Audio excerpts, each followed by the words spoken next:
would be a fantastic move in energizing the country and probably other countries as well to do that. Rebuilding the commons that we've destroyed by our neglect is much harder than most jobs. It requires contributions from, otherwise known as sacrifices, from all affected parties. First among those is consumers. And no segment of your consumers as a group suffer more than the people who purchase, own money on SUVs, pickups that they have bought from the manufacturers, with consequences on them as well as on the manufacturers. Let me show you a few seconds from PBS on this subject.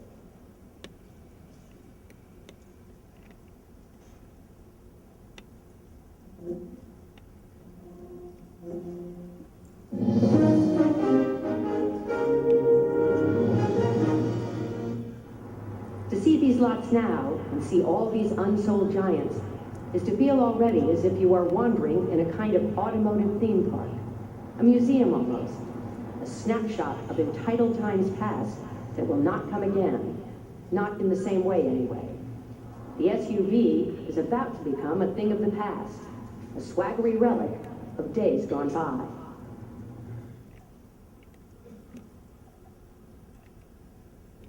Our collective industries are as responsible for this piece of the destruction of the commons as the consumers themselves. We can't point fingers, we have to roll up our sleeves and go to work. We need to develop a retrofit industry for this, and this is a perfect place where we need to ask for assistance from our government to help grease the skids to that and help first enable the consumers to do this investment at a time when they are bedraggled by the gasoline price anyway and the ongoing problems in the economy, and ask for a contribution from the, wait a second, one more point I want to make. I'm not asking for a handout, I'm asking for a redeployment of tax revenue.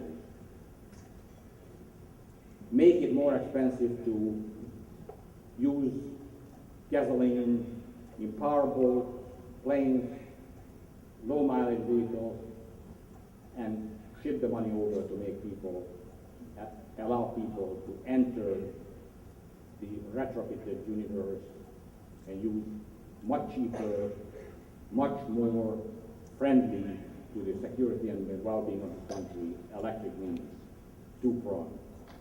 I would put the requirement that this becomes revenue neutral so far.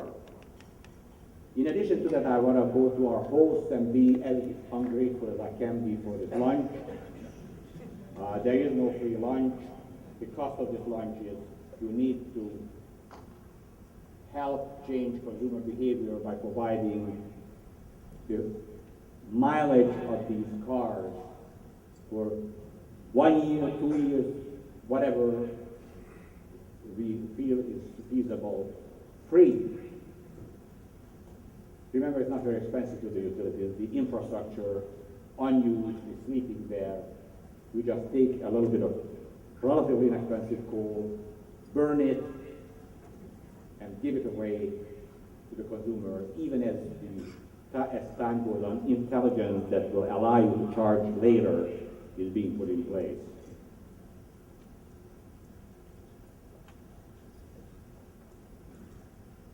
That's not enough. I would like to ask the government to create a special federal court district patterned a little bit after the Court of Appeals for the Federal Circuit that has been created to deal with patent litigation in a more expeditious form, and give them the task to take care of intellectual property that inevitably flourishes when a problem is being solved, and like Hydra grabs the participants' ankles, and pretty soon the whole game becomes an intellectual property fight. Give an efficient and knowledgeable means of disposing of these disputes, keeping the public interest in mind.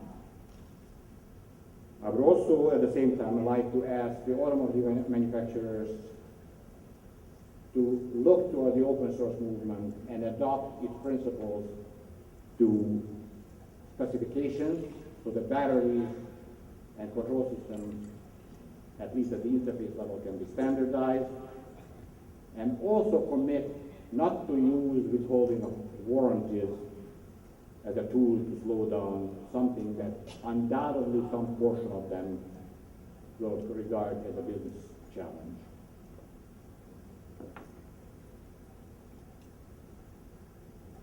We need money.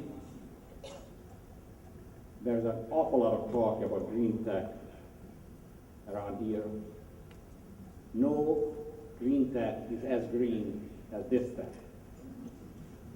I would like to see the venture capital community participate in introducing what they know, what they're supposed to know well, the merit of intelligent risk-taking into an industry that has been less risk-taking than some. And I would like the SBA to fuel the growth of the delivery infrastructure once it's established by the venture money.